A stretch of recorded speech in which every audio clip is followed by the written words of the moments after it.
ఈవేళ జగన్మోహన్ రెడ్డి గారు తెనాలి వెళ్ళి ఆయనకి మిగిలిన కాస్తో కోస్తో పరువును కూడా గంగలో కలిపేసుకుని వచ్చాడండి. ఈ సూటుగా చెప్పేస్తాను కొన్ని బలమైన పాయింట్లు. ఇప్పుడు జగన్మోహన్ రెడ్డి గారు తెనాలి వెళ్ళాడు. తెనాలి వెళ్ళి ఆ బాధితులను పరామర్శించడానికి వెళ్ళినాడు. ఏం చేయాలి? బాబు నీకు ఏమైనా దెబ్బలు తగిలాయా? ఎక్కడన్నా ఏమైనా గాయాలయ్యాయా? హాస్పిటల్కి ఏమైనా ఖర్చులు కావాలా? ఏం పర్లేదు, నేను నీకు అండగా ఉంటాను అని ధైర్యం చెప్పాలి. కానీ ఈయన ఏం చేశాడు? అక్కడికి వెళ్ళి మా వైసీపీ వాళ్ళ మీద కేసులు పెడుతున్నారు, మా వైసీపీ మినిస్టర్లను అరెస్ట్ చేస్తున్నారు, మా వైసీపీ ఎమ్మెల్యేలు అరెస్ట్ చేస్తున్నారని ఈయన అక్కడ ఏదో సానుభూతి కబుర్లు చెప్పుకుంటున్నాడు అక్కడ ప్రెస్ మీట్ పెట్టి. అదొక దరిద్రం. అంటే ఇక రెండోది, వైసీపీలోనే చాలామంది వ్యతిరేకించారంట. బాబు వెళ్ళొద్దాయా బాబు నువ్వు అక్కడికి, ఆ కుర్రోళ్ళ మీద నేర చరిత్ర ఉంది, అది పోలీసులకి వాళ్ళకి మధ్యలో సమస్య, దాంట్లో రాజకీయం లేనే లేదు, దానిలో రెడ్ బుక్ లేదు, వైట్ బుక్ లేదు, చంద్రబాబు గారు లేరు, లోకేష్ గారు లేరు, ఎల్లకాయ బాబు అని చెప్పిన వెళ్ళాడట. వెళ్తే అక్కడ ఉన్న చాలామంది దళితులు అతన్ని అడ్డుకున్నారండి. జగన్మోహన్ రెడ్డి ఏంటి నీకు ఇలాంటి కర్మ పట్టింది ఏంటి, ఇలాంటి చిన్న చిన్న విషయాల్లో కూడా మాజీ ముఖ్యమంత్రి నువ్వు వచ్చేస్తున్నావు ఏంటని దళితులు తిరగబడ్డారు. అక్కడ పేరుని నాని అయితే తోసిపారేశారు పక్కకి. ఏం దరిద్రం అండి బాబు. సూటిగా పాయింట్ చెప్తానండి. అక్కడ ముగ్గురు కుర్రోళ్ళు, ఇప్పుడు ఏం చెప్పింది మీకు ఈ వీడియోలో చూస్తే తెలిసిపోద్ది. అందులో ఒక ఆయన పేరు దోమా రాకేష్, కరీముల్లా, ఇంకొక ఆయన పేరు ఏదో పేరుంది. అందులో ఒక అబ్బాయి అక్కడో జొమాటోలో పనిచేస్తున్నాడట హైదరాబాద్లో. అప్పుడు ఏదో వాయిదా ఉందని వచ్చాడట పాత కేసులో. అతను వాయిదా ఉందని వచ్చాడని మంగళగిరి నుంచి ఇద్దరు కుర్రాళ్ళు కూడా వచ్చారట. వస్తే కానిస్టేబుల్ మీద తిరగబడ్డారు వీళ్ళు అక్కడ. మరి ఏం కారణం, వాళ్ళు ఏమన్నా మందేశారా, గంజాయి తాగారా, ఏం తాగారా అనేది మనం చూడలేదు కాబట్టి చెప్పలేం. కానీ పోలీస్ కానిస్టేబుల్ మీద తిరగబడి అతను చంపబోయారట. అతను చంపబోతే పాపం వాళ్ళ భార్య ఆవిడ మీడియా ముందుకు వచ్చి కన్నీళ్ళు పెట్టుకుందండి. ఆవిడ దళితురాలు. ఒక పోలీస్ అధికారి మీద హత్యా ప్రయత్నం జరిగితే ఆ పోలీస్ భార్య ఒక దళితురాలు అయ్యుండి ఏడుస్తూ, ఏమైనా మీకు బుద్ధి ఉందా లేదా, ఇలా కుల సంఘాల పేరు చెప్పి ఇలా మా ఆయన్ని చంపడానికి వచ్చిన వాళ్ళకి సపోర్ట్ చేస్తారా మీరు, మీకు అసలు బుద్ధి ఉందా లేదా అని ఒక దళిత మహిళ ఏడుస్తుంది. మరో పక్కన బాధ్యతాయుతమైన పోలీస్ అధికారి, అతను డ్యూటీలో ఉన్నప్పుడు అతని మీద దాడి జరిగింది. ఓ పక్కన పోలీస్కి అన్యాయం జరిగింది, మరో పక్కన ఒక దళిత మహిళకి అన్యాయం జరిగితే జగన్మోహన్ రెడ్డి గారు ఎవరిని పరామర్శించాలి వెళ్ళి? అరే బాబు అలా జరిగిందా, కానిస్టేబుల్ గారు మిమ్మల్ని ఎలా ఏమైనా కొట్టారా, అతను చట్టపరంగా అలాంటి వాళ్ళ మీద చర్యలు తీసుకోవాల్సిందే అని మాట్లాడాలి. లేదా ఈ మహిళను పరామర్శించి ఉండాలి. ఒక ఎస్సీ మహిళని ఒక బీసీ యువకుడైన చిరంజీవి అనే కానిస్టేబుల్ పెళ్లి చేసుకున్నాడు.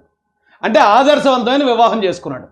తనకి తల్లిదండ్రి కూడా లేకపోయినా సరే కంటికి రెప్పలాగా కాపాడుకుంటున్నాడు ఆ మహిళని. అంటే అతని క్యారెక్టర్ ఎంత గొప్పదని అర్థం ఆ పోలీస్ ఆఫీసర్ది. అలాంటి ఆయన్ని చంపబోతే పునః కుర్రలు కూడా వదిలేద్దామండి, కొంతమంది కుర్రలు అల్లరి చిల్లర తిరుగుతారు. అది తప్పు చేస్తే మనం పరామర్శించాల్సింది వీళ్ళని. కానీ జగన్ రెడ్డి వెళ్ళి ఎవరిని పరామర్శిస్తున్నాడు?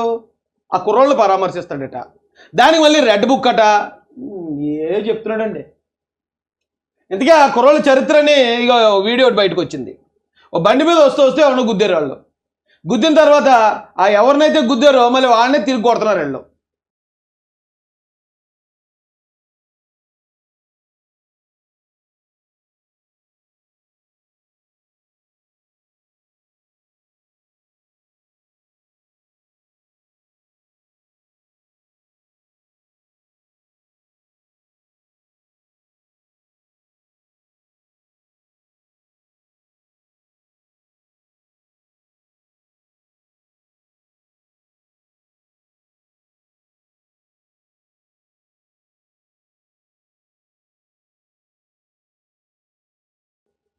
సిగ్నల్ వీక్గా ఉన్నట్టుంది. వీడియో మీరు కూడా చూసే ఉంటారు.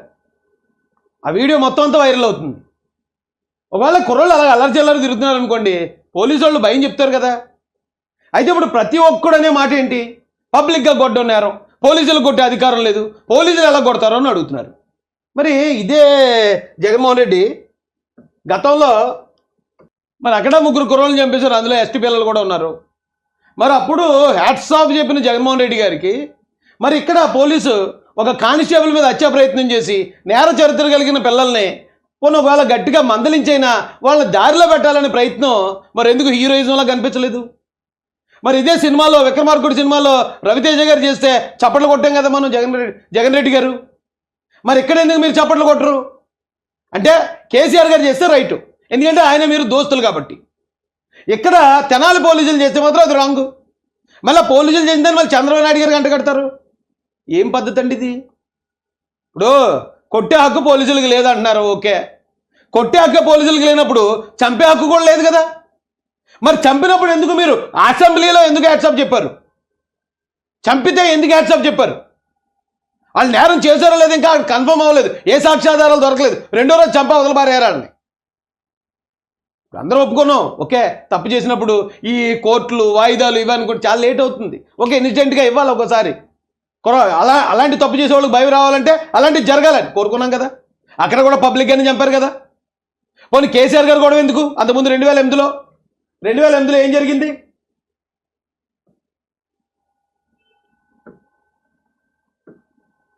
ఏం జరిగింది 2008లో? యాసిడ్ దాడి జరిగిందనే ఆ కారణంతో ముగ్గురు ఇద్దరును మీ నాన్నగారు అయిన రాజశేఖర రెడ్డి గారు లేపి అవతల పారేశారు కదా, చంపించేశారు కదా, ఎన్కౌంటర్ చేయించారు కదా. ఎన్కౌంటర్ చేయించడానికి ఉన్నాయా రూల్స్? కొట్టడానికి పోలీసుకి అధికారం లేదని వాగుతున్నా ప్రతి ఒక్కరిని అడుగుతున్నాను. కొట్టడానికి లేకపోతే చంపడానికి ఉన్నాయా? చంపినప్పుడు అయితే మీరు చప్పట్లు కొడతారు మీ వాళ్ళు అయితే. ఇక్కడ మాత్రం ఇప్పుడు కూటమి గవర్నమెంట్ ఉంది, తెలుగుదేశం గవర్నమెంట్ ఉంది కాబట్టి ఏది జరిగినా ఆ బుర్ర తీసి తెలుగుదేశం పార్టీ మీద జల్లేయాలి. ఏం బతుకులంటివి? పోనీ కొట్టడం ఏమన్నా జగన్మోహన్ రెడ్డి గారికి ఏమైనా కొత్త అండి?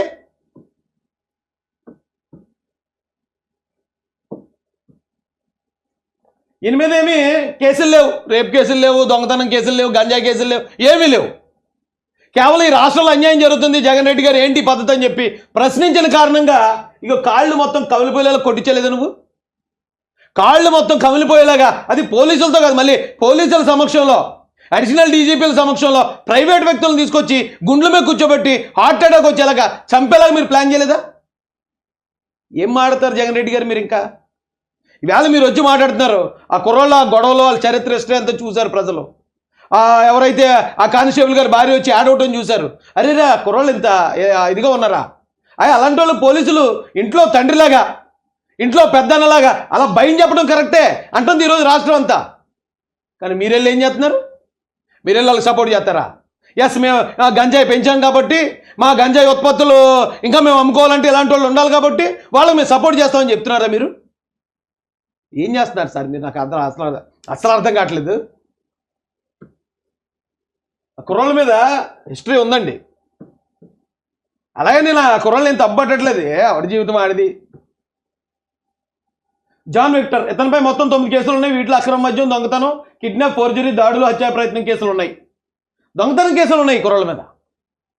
379 అనే అది కొడితే ఇక ఇక్కడ 379 ఐపీసీ ఉంది, 379 3 కేసులు ఉన్నాయి. 2018, 2019లో 406, 420 కేసులు ఉన్నాయి. ఏమండి 2017లో కేసులు ఉన్నాయి. అంతే. ఎందుకంటే 2022లో ఇగో 341, 324, 2022లో ఇదిగో ఇక్కడ చూడండి ఎన్డీపీసీ అంటే ఇది గంజాయి కేసు. అంటే 2022లో మీ ప్రభుత్వం కదా జగన్ రెడ్డి గారు. అంటే మీరు ఒక అమాయకుడిని తప్పుడు గంజాయి కేసులో మీరు ఇరికిచ్చారా? ఈరోజు ఇక్కడ పోలీసులు దండిస్తే అది డైరెక్ట్ చంద్రబాబు నాయుడు గారే చేయించారు, రెడ్ బుక్ చేయించేదని మాట్లాడుతున్నారు మీరు. అయితే మీ ప్రభుత్వ హయాంలో అతని మీద గంజాయి కేసు నమోదైంది. అంటే మీరు అమాయకమైన దళిత యువకుల మీద గంజాయి కేసులు పెట్టి వాళ్ళని జైల్లో పెట్టించారా? చెప్పండి సమాధానం. ఏం మాట్లాడతారా మీరు? నాకు అర్థం కాదు. ఈ కేసులు ఏమైనా పోనీ రాజకీయ ప్రోద్బలంతో పెట్టియా? ఇప్పుడు నా మీద కేసులు పెట్టాడు జగన్ రెడ్డి. ఎప్పుడు 2019 నుంచి ఇప్పుడు 2024 ఈ లోపు, అంటే 5 సంవత్సరాలే ఉంటుంది తప్ప నా మీద కేసులు, అంతకుముందు కేసులు లేవు. ఎప్పుడో 2006లో అప్పుడెప్పుడో నా వయసులో యుక్త వయసులో చిన్న గొడవలు ఆ కేసులు తప్ప 2006 నుంచి మళ్ళీ 2019 మా జగన్మోహన్ రెడ్డి గారిని మేము గెలిపించుకునేదాకా మా మీద కేసులు లేవు. 2019 నుంచి 24 మధ్యలో దాదాపు 30 కేసులు పెట్టాడు నా మీద. అవి రాజకీయంగా పెట్టే కేసులు, చిన్న కేసులు. ధర్నా చేశానని, పోలీసు విధులకు ఆటంకం కలిగించానని, మరొకటి ఇలాంటివి పెట్టారు. కానీ ఏంటి దొంగతనం కేసులు, గంజాయి కేసులు, అటెంప్ట్ టు మర్డర్ కేసులు. అంటే ఆ కుర్రోళ్ళు అదుపు తప్పున్నారు. ఆ యుక్త వయసులో ఆ కుర్రోళ్ళు తప్పుడు దారిలో వెళ్తున్నారు. దారిలో పెట్టాలి కదా అండి, భయం చెప్పాలి కదా అండి. ఏమండి ఇది ఒక ఆయన చరిత్ర. అయితే ఇక దోమా రాకేష్ గారు యువత వేధింపులు, కిడ్నాప్, దొంగతనం, దాడుల కేసులు. ఈయన మీద కూడా ఇక 324 ఉన్నాయి. 324 ఉంది. ఇక్కడ 307 కేసు ఉంది ఈయన మీద. 307 అంటే అటెంప్ట్ టు మర్డర్ కేసు ఉంది. 307 ఎక్కడుంది చూడండి. Crime number 321/2021. అంటే 2021 అంటే మీ గవర్నమెంటే జగన్ రెడ్డి గారు. మీ గవర్నమెంట్లో ఇప్పుడు దోమ రాకేష్ అనే కుర్రాడు చాలా మంచి పిల్లడు అని చెప్తున్నారు. అంత మంచి పిల్లడి మీద తప్పుడు అటెంప్ట్ మర్డర్ కేసు పెట్టారా మీరు? తప్పుడు అటెంప్ట్ మర్డర్ కేసు పెట్టి ఆ దళిత యువకుడిని జైలుకి పంపించారా మీరు? అంటే ఏం చెప్తారా మీరు?